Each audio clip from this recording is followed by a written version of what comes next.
අයිබෝන් කෙල්ලේ කියන්න මගේ YouTube channel එකට. ඔයගොල්ලෝ මේ වෙනකොට TikTok කියන social media platform එක ගැන දන්නවා ඉතින්.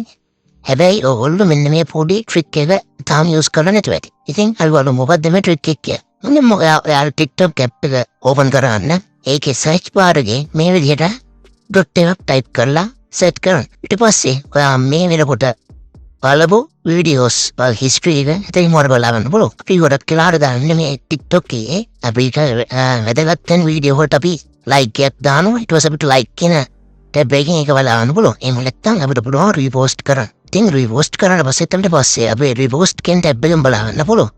එහෙම නැත්නම් තවත් option එකක් දෙන save option එක තියෙනවා.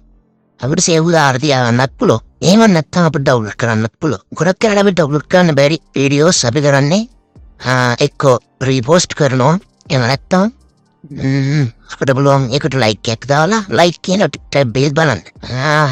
එහෙම බැයි නම් අපිට ඒකම ගන්න පුළුවන්. මොකද videos ගොඩක් මේකේ යන හින්දා scroll වෙවි අපිට හොයාගන්න අමාරු වෙනවා. අපි හොයන්න පුළුවන් history බලන්න පුළුවන් short එකක් තමයි මේක.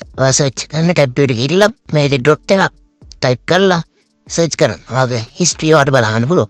මේකට බලපුවා videos පිළිවෙලට ආයි බලන්න පුළුවන්. ඒකෙන් ඔයාලට අවශ්‍ය කරන වීඩියෝ තෝරගන්න පුළුවන්. ඒ වුඩින් ටික ට්‍රික් එක දැන් ඉතින් නැත්තම් අනිවාර්යයෙන් like එක දාන්න කමෙන්ට් එකක් දාන්න. මතක ඇතුව දාන්න තියෙන ඔබ දැනගන්න. share කරන්න. සුබ දවසක්.